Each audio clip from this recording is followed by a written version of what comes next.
عطا ہوا ہے ان کی مجاہدت اور ان کی قربانی بنا پر، تو پھر کیا ہو گیا کہ دروازے پر نہیں آئے، بی بی کو بھیجا. اور کیا بی بی کو بھیجنا دروازے پر دروازہ کھولنے کے لیے، یہ ایک غیرت مند انسان کے لیے اچھا ہے؟ یہ تو امام کی غیرت کے دشمن ہے، جو اہل بیت کے بھی دشمن میں. تھوڑا میں بڑے احتیاط سے کہہ رہا ہوں، وہ پورے ہی بغیر، وہ اس بنا کہہ رہا ہوں. دیکھیے ہمارا ادب اس بات کو اجازت نہیں دیتا کہ ہم کو اس طرح کی بات کریں، لیکن سچائی یہ ہے، فیکٹ ہے. کیا فارمولہ رسول کی زندگی میں ہے؟ اپنی زندگی کو رسول اللہ کی سیرت کے مطابق کر لو، کامیاب بنو گے.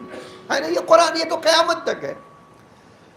اب ایک سوال ہے کہ آیا رسول اللہ سے زیادہ غیرت مند کوئی تھا؟ کوئی ہے دنیا میں؟ یا ہو سکتا ہے؟ کیا واقعاً کوئی رسول اللہ سے زیادہ غیرت مند ہو سکتا ہے؟ اگر ہو سکتا ہے تو رسول اللہ کو یہ کہنا چاہیے تھا کہ غیرت کے معاملے میں رسول کو چھوڑ دینا، فلاں آدمی کو فالو کرنا. لیکن کہیں اللہ کے نے یہ نہیں کہا کہ میں رسول کو اس چیز میں چھوڑ کے فلاں کے پیچھے چلے جانا. ایسا تو کہیں آپ ایک روایت جھوٹی حدیث بھی نہیں دکھا سکتے ہیں. تو ہر زمانے میں رسول اللہ کو نمونہ عمل بنایا گیا، اور اس کا مطلب یہ کہ زندگی کے ہر شعبے میں ہمیں رسول اللہ کی سیرت پہ چلنا ہے نا؟ یہی تو ہوگا. یہ قرآن کی آیت ہے، یہ تو کوئی حدیث نہیں ہے. پھر اسی قرآن نے ہمیں بتایا ہے ایک مسلمان سچا مسلمان وہ ہے جو قرآن پہ عمل کرتا ہو. نہیں؟ آیا قرآن کے کسی حکم کو نہ ماننے والے کو آپ سچا مسلمان کہیں گے؟ اچھا دیکھیے، نہ ماننے کی دو صورتیں ہیں. ایک عملاً مخالفت کر رہے ہیں، ایک بار ہم اس کو ٹچ ہی نہیں کر رہے ہیں. آپ اور میں شاید ایسا ہو سکتا ہے کہ بہت سارے اللہ کے قانون کو نہ مانتے ہوں، لیکن ہم نہ مانتے ہیں یہ نہیں ہے، ہم عمل نہیں کرتے. مانتے ہیں، عمل نہیں کرتے، زیادہ سے زیادہ آپ یہ کہہ سکتے ہیں. لیکن ایک آدمی ماننا تو چھوڑ دیجئے، ان کو پیروں تلے رون دے، آپ کہیں گے وہ مسلمان ہے؟ آج جو لوگ ہم سے کہتے ہیں کہ مولا کائنات دروازے پہ کیوں نہیں آئے، ہم ان سے پوچھتے ہیں یہ سورہ نور پڑھا یا نہیں آپ نے؟ 36 نمبر کی آیت میں نے یہ پڑھی آپ کے سامنے، سورہ نور کی. اور اس 36 نمبر سورہ کی میں آیت نمبر سورہ نور کی ظاہراً 24واں سورہ ہے اور 36ویں آیت ہے. خود یہ تاریخ میں جتنی آپ تفسیر سنیوں کی کہیے، نام لے لوں میں، بڑے بڑے جو حافظ اور محدثین اور مفسرین مورخین، آپ ان کے اسکالر جتنا نام لیجئے، سب کہتے ہیں کہ یہ جب یہ آیت پڑھی گئی تو رسول اللہ سے مسجد میں سوال کیا گیا. سوال کیا تھا؟ فی بیوت اذن اللہ ان ترفع ویذکر فیہا اسمہ، وہ گھر جس کو اللہ نے حکم دیا ہے اس کو بلند کرو، اس کی عزت بڑھاؤ، اس کا شرف تم بڑھاؤ، اس کا احترام کرو. خوب، اب جب یہ آیت نازل ہوئی تو صحابہ نے مسجد میں پوچھا کہ اللہ کے رسول یہ کس کا گھر ہے؟ پیغمبر نے فرمایا انبیاء کا اور صالحین کا گھر ہے. آج جلال الدین سیوطی کہتے ہیں ابو بکر ابن ابی قحافہ کھڑے ہوئے اور انہوں نے پوچھا کہ اے اللہ کے رسول اس گھر میں فاطمہ اور علی کا گھر ہے یا نہیں ہے؟ یہ جلال الدین سیوطی نے اپنی تفسیر میں لکھا. اس کے بعد ایک جملہ کہا، اس کے بعد جب انہوں نے سوال کیا تو اللہ کے رسول نے جواب کیا دیا؟ کہا یہ انبیاء کے گھروں میں سے سب سے بڑا اور افضل ترین گھر ہے. ٹھیک ہے؟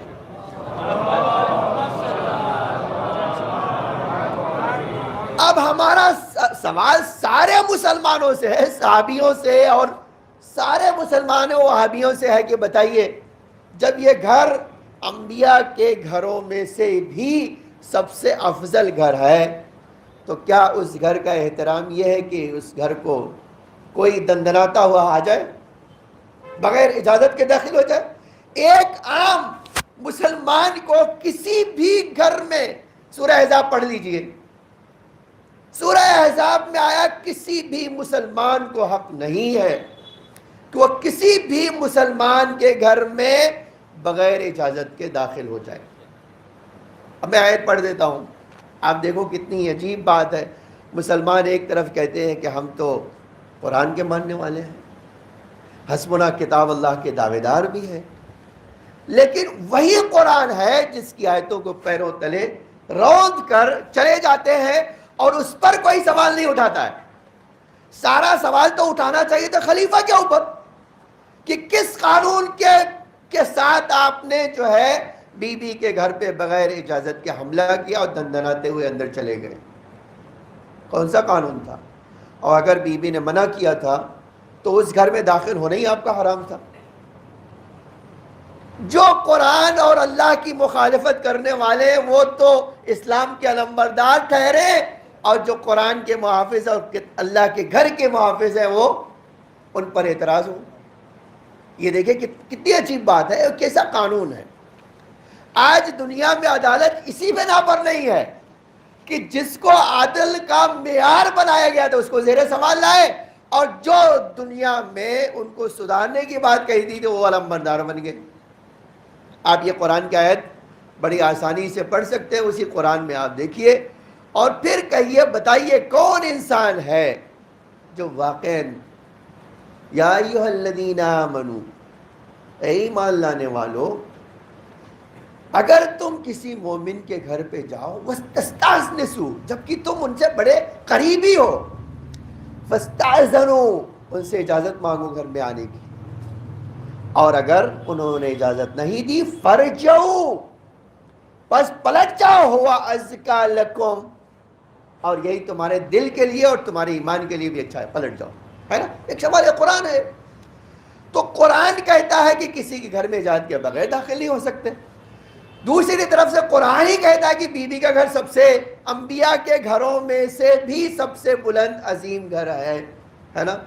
اب ایک سوال یہ ہے, دروازہ کھولنے کی بات تو بعد میں کیجیے گا, آپ اس دروازے کے اوپر بغیر اجازت کے گئے کیسے؟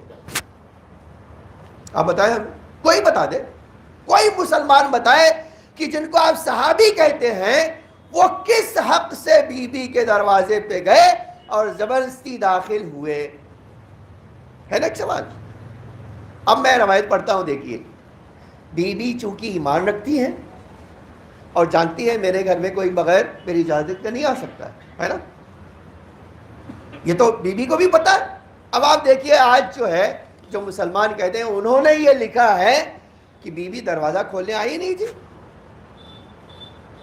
یہ غلط کہتے ہیں کہ بی بی دروازہ کھولنے آئی نہیں. بی بی تو دروازے پر ہی بیٹھی ہوئی تھی, جب دیکھا ہمارے گھر کی طرف آ رہا ہے بی بی دروازہ بند کر لیتی.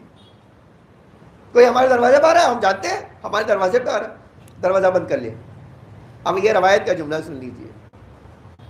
تفسیر عیاشی جلد 2 صفحہ 67 پر یہ روایت موجود ہے. فلما انتہینا الی الباب, جب ہم بی بی کے گھر کے پاس پہنچے, فرأتہم فاطمہ, بی بی نے دیکھا میرے گھر کی طرف ہجوم بڑھ رہا ہے, تو کوئی کیا کرے گا؟ آپ بتائیے, میں دروازے پہ ہوں اور میں دیکھ رہا ہوں میرے گھر کی طرف بڑھ رہا ہے.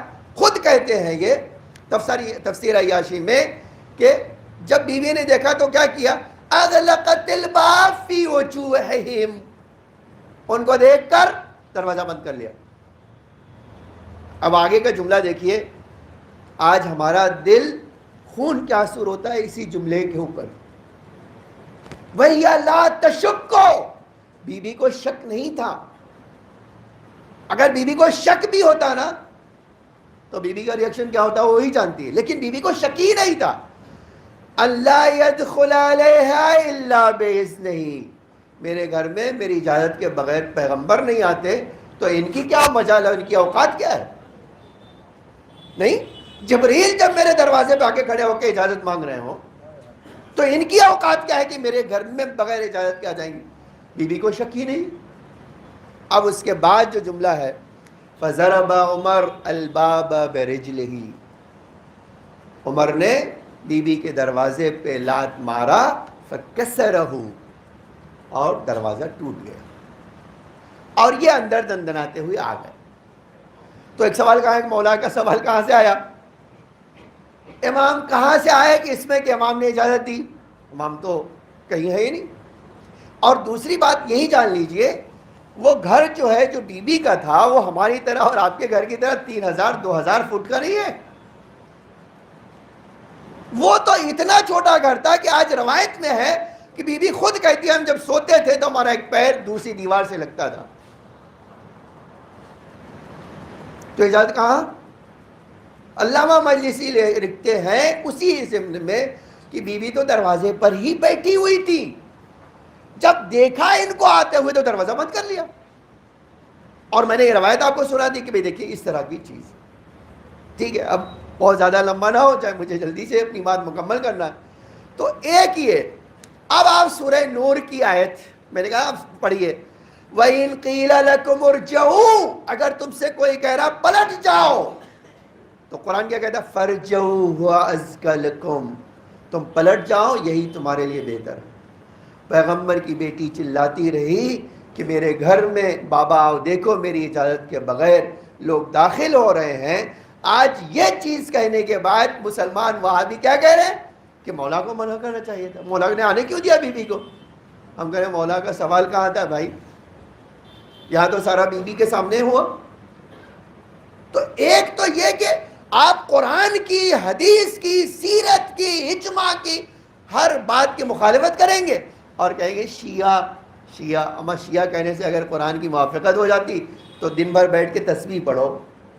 اللہ سے قریب ہونے کا اگر یہی ذریعہ ہے تو شیعہ کہو، تم اللہ سے نزدیک ہو جاؤ گے. یہی معیار ہے اگر تمہارا.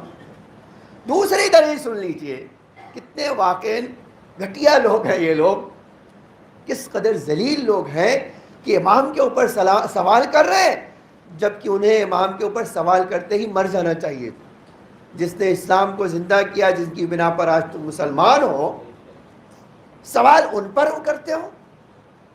تمہیں سوال ان پہ کرنا چاہیے جن کا کوئی اسلام سے دینا لینا دینا. اسلام کے لٹیروں پہ آپ سوال کرو، بھئی اسلام میں لٹیرے کون تھے یہ پوچھو. اسلام میں کون منافق تھے جو رسول اللہ کو قتل کرنا چاہتے تھے یہ نام پوچھو. آج ایسا نہیں کہ نہیں ہے.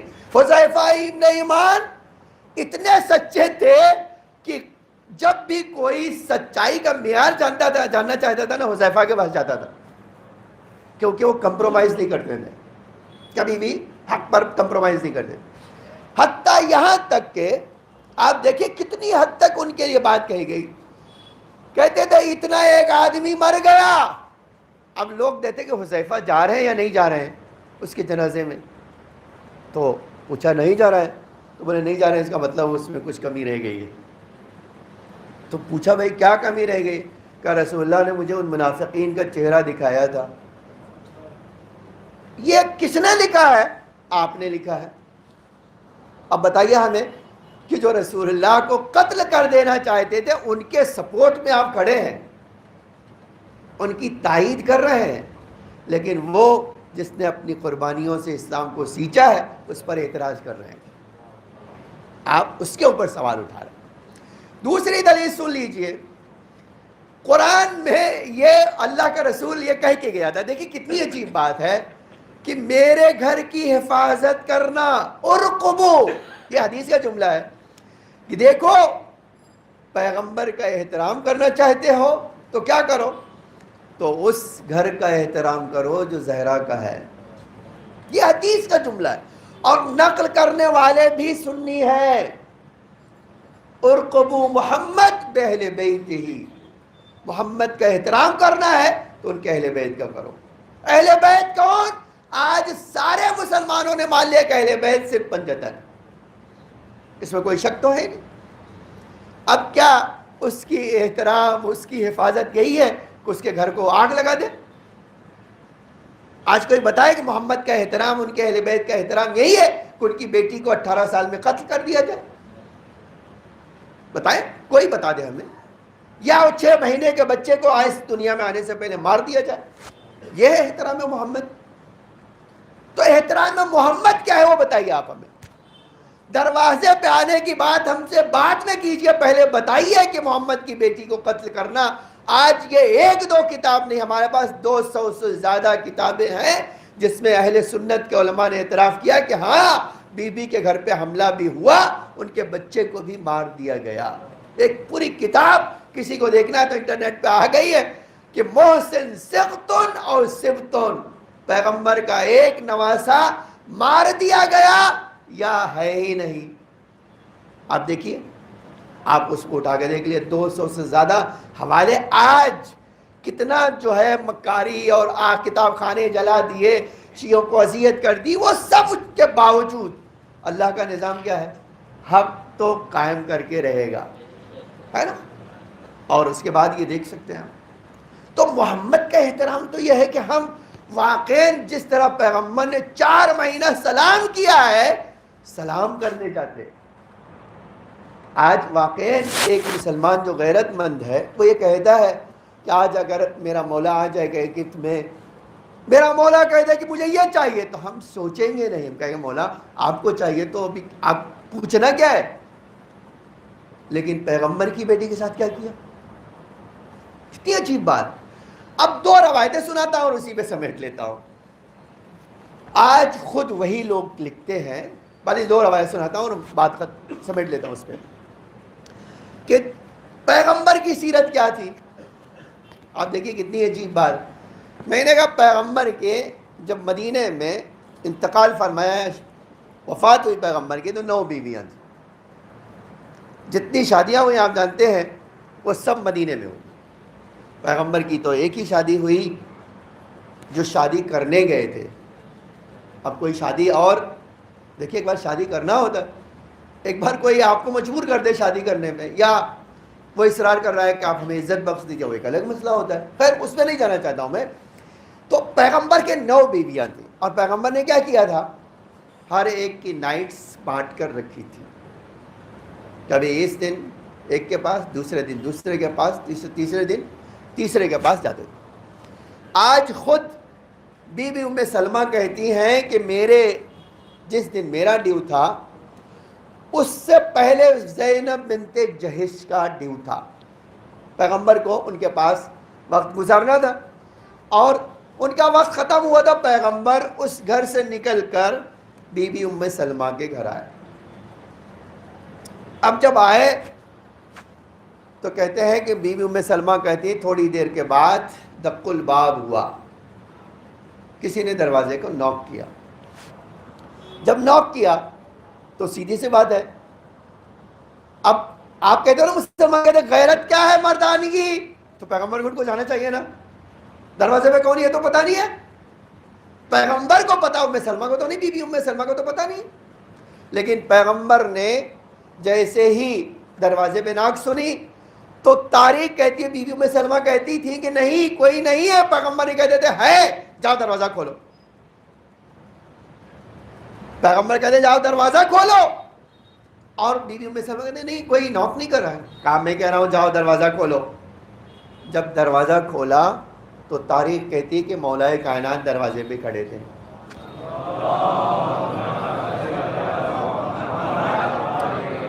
یہاں تو کوئی جھگڑا نہیں ہے، یہ تو آپ نے لکھا ہے، آپ کی کتابوں میں آیا ہے، تو آپ کیا کہہ دیں گے؟ گھر میں پیغمبر تھے، معاذ اللہ اتنی بے غیرت تھے کہ بی بی ام سلمہ کو بھیج دیا دروازہ کھولنے کے لیے؟ نہیں، آپ یہی کہیں گے؟ آپ کی ہمت نہیں ہے، کہہ دیجئے تاکہ ہمیں بھی تو پتا چلے کہ آپ کس پیغمبر کو کیسا مانتے ہیں، ہے نا؟ تو پیغمبر کا دروازے پہ بی بی ام سلمہ کو بھیجنا عیب نہیں ہے تو مولا کائنات کو کیسے بھیجنا بی بی کو عیب ہوگا؟ جبکہ اللہ نے حکم دیا ہے کہ تم اپنے آپ کو رسول کی سیرت کے مطابق چلاؤ۔ آپ بتائیے، کوئی مولا کائنات خود بھی کہہ دیتے ہیں میں اسیر و سیرت النبی، میں پیغمبر کی سیرت پہ عمل کرتا ہوں۔ تو اگر مولا کائنات بی بی دروازے پہ آپ کے کہنے کے مطابق ہم مان بھی لیں تو پیغمبر کی سنت پہ عمل کر رہے تھے، تو تعریف کرو کہ مولا کائنات نے ایسے خطرناک وقت کے اوپر بھی پیغمبر کی سنت نہیں چھوڑی۔ ہے نا؟ تو اعتراض کہاں ہوتا ہے؟ اب ایک دوسری روایت سن لیجئے، جو سب سے زیادہ ان کے مذہب کی بنیاد ہے وہ کون؟ تو بہت اچھے سے جانتے ہیں، جمل میں آ گئی بغیر پوچھے ہوئے، وہی جو ہے وہ خود کہتی ہے ایک دن پیغمبر میرے گھر میں تھے، کہتے ہیں اس دن بھی علی علیہ السلام میرے گھر پہ آئے، نوک کیا تو کہا میں اگنور، دیکھیے روایت کسے پتہ چلتا ہے کہ وہ اگنور نہیں کرنا چاہتی تھی، اور امام نے بھی روایت کہتی ہے دقا دقن خفیفہ، آہستہ سے نوک کیا۔ یہ بھی ایک سیرت ہے کہ کسی کے دروازے کو اتنی زور سے نوک نہیں کرنا، آرام سے نوک کیا۔ پیغمبر نے کہا جاؤ دروازے پہلی کڑے کھولو تم دروازہ۔ اب یہ کہہ رہی اب نہیں، میں نے تو نہیں سنا، کہا میں کہہ رہا ہوں جاؤ دروازہ کھولو۔ اب یہ آئیں، دروازہ کھولا۔ ٹھیک ہے، آج ہم ایک سوال کرتے ہیں، آپ بتائیے آپ کی کم سے کم غیرت دار ام المومنین تو کہہ سکتی تھی کہ اللہ کے رسول آپ کی غیرت کو کیا ہو گیا، مجھے بھیج رہے ہو، آپ خود چلے جاؤ، ہے نا؟ یہ تو بہت سیدھا سا جواب تھا، لیکن تاریخ کہتی ہے نہیں، وہ اٹھی اور جا کے دروازہ کھولا۔ اب کوئی مجھے یہ تو نہیں کہہ سکتا کہ علی داماد تھے اس لیے دروازہ کھولنے گئی تھی، ہے نا؟ ان کے تو داماد نہیں تھے، اگر داماد بھی تھے تو ان کے تو نہیں تھے، یہ تو کسی بھی صورت میں محرم نہیں ہو سکتی۔ تو آپ اگر نامحرم کے لیے دروازہ کھولنے کے لیے رسول اللہ کہہ دیں تو آپ کو غیرت مند رسول اللہ نظر آتے ہیں، اس کے باوجود بے غیرت معاذ اللہ نہیں آتے۔ لیکن یہی جب مولا کائنات نہیں کیا ہے تو آپ کہہ رہے کہ امام کیسے ہو سکتا ہے؟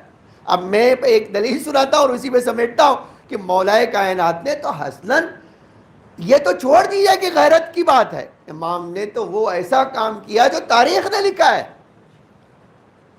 اور یہ تاریخ میں متفقہ بات ہے کہ ایسا، یہ کوئی جھوٹ بات نہیں ہے۔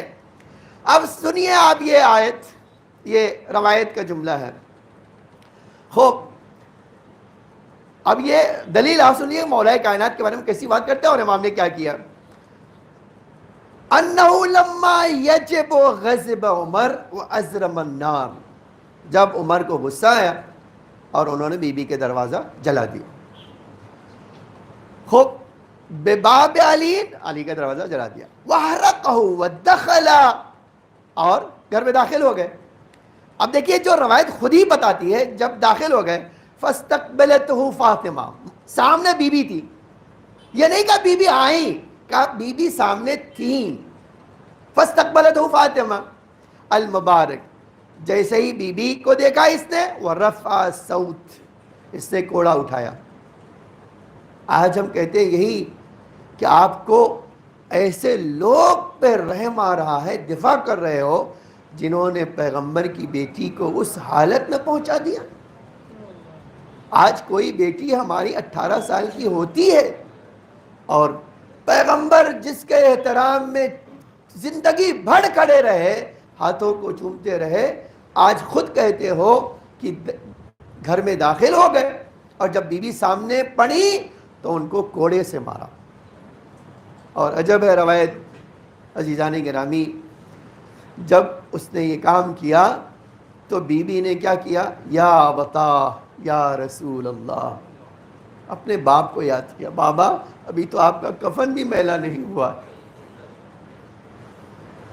ابھی تو میں آپ کا غم آپ پر رو بھی نہیں سکی ہوں۔ اور اس کے بعد روایت کہتی ہے جب اس نے تلوار کے ایک کوڑے سے مارا، پھر تلوار جو غلاف میں تھی اس غلاف سے مارا، اور کہاں مارا؟ بی بی کے پہلو پہ مارا۔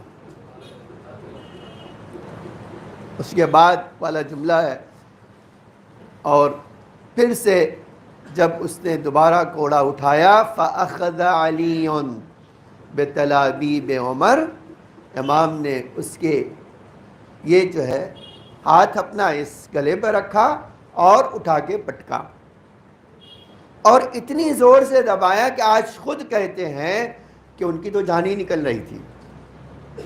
اور جب یہ صورت حال ہوئی تو امام نے ایک جملہ فرمایا، فصاحت فاخذ علی بتلابیم عمر وحسہ، اور زور سے جھٹکا دیا، ووجع انفہ ورقبتہ، اور ان کی ناک اور ان کی گردن ٹوٹنے یا درد میں مبتلا ہو گئی۔ عجب ہے یہ روایت کا جملہ، جب یہ کام کہا، جب ہوا تو عجب جملہ، ایک بار یہ چلایا، جب چلایا تو امام نے اسی کو مخاطب کر کے فرمایا، یبن صحاک لولا کتاب من اللہ عہد، لولا کتاب من اللہ سبق و عہد، اگر اللہ کی کتاب سے پہلے جو مجھ سے عہد و پیمان لیا گیا ہے، اور رسول اللہ نے جو مجھ سے عہد و پیمان لیا ہے، اگر وہ نہ ہوتا تو تمہیں میرے گھر میں داخل ہونے کی قیمت چکانا ہوتی تھی، لیکن میں صبر کروں گا کیونکہ رسول نے فرمایا ہے کہ علی میرے بعد ہونے والی مصیبتوں پہ صبر کرو۔ عزیزان گرامی، میں نے یہ آپ کو سنایا، تھوڑی تاخیر ہوئی، لیکن میں اسی وجہ ایک سورہ پڑھتا ہوں، جلدی سے ہم دوسرے خطبے میں چلے جاتے ہیں۔ بسم اللہ الرحمن الرحیم، قل هو اللہ احد اللہ الصمد لم یلد ولم یولد ولم یکن له کفوا احد۔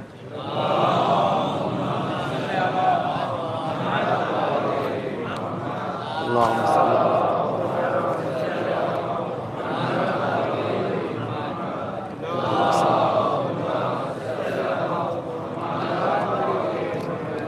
لا حول ولا قوة الا باللہ العلی العظیم۔ اعوذ باللہ من الشیطان الرجیم، بسم اللہ الرحمن الرحیم۔ الحمد للہ الذی ہدانا لہذا وما كنا لنہتدی لولا ان ہدانا اللہ، لقد جاءت رسول ربنا بالحق والصلاة والسلام والتحیۃ والاکرام علی بشیر النذیر والسراج المنیر حبیب الہ العالمین ابی القاسم المصطفیٰ محمد، اللہم صلی علی محمد وعلی آلہ الطیبین الطاہرین المعصومین المظلومین الغر المیامین، لا سیما الامام المبین بقیت اللہ فی الارضین الحجۃ الثانی عشر الامام المہدی المنتظر صلوات اللہ وسلامہ علیہ۔ اما بعد یا عباد اللہ، اوصیکم ونفسی بتقوی اللہ، فإن التقوی خیر الزاد، لیوم لا ینفع فیہ مال ولا بنون الا من اتی اللہ بقلب سلیم۔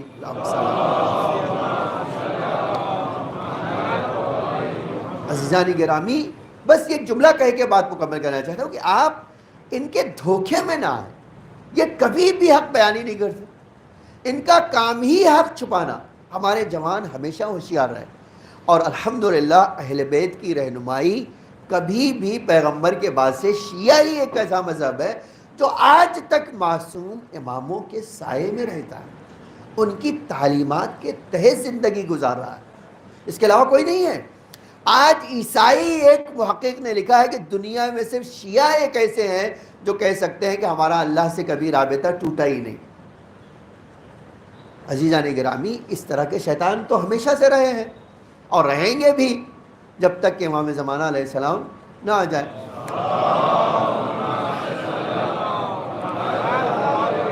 آپ اس ایام کی برکت سے فائدہ اٹھائیں، آپ بھی امام زمانہ کے لیے حجت ہے۔ تو جو اتنی بلند ہو، جس کی سیرت اتنی بلند ہو، آپ کو اندازہ کر سکتا ہے کہ میرے لیے اور آپ کے لیے اس کی سیرت میں کیا ہوگا۔ اللہ مجھے اور آپ کو بی بی کی سیرت پہ چلنے والوں میں قرار دے۔ اللہم صلی علی محمد عبدک ورسولک وامینک وصفیک واہل کرامت من خلقک ابی القاسم المصطفیٰ محمد۔ اللہم صلی علی علی امیر المومنین ووسیع رسول رب العالمین امام المومنین۔ اللہم صلی علی صدیقۃ الطاہرہ فاطمۃ سیدۃ نساء العالمین۔ اللہم صلی علی سبطِ الرحمہ وامام الہدی الحسن والحسین سید شباب اہل الجنہ امام المؤمنین۔ اللهم صل على علي بن الحسين ومحمد بن علي وجعفر بن محمد وموسى بن جعفر وعلي بن موسى ومحمد علي وعلي بن محمد والحسن بن علي أئمة المؤمنين. اللهم صل على ولي أمرك القائم المؤمل ولد المنتظر إمام المؤمنين.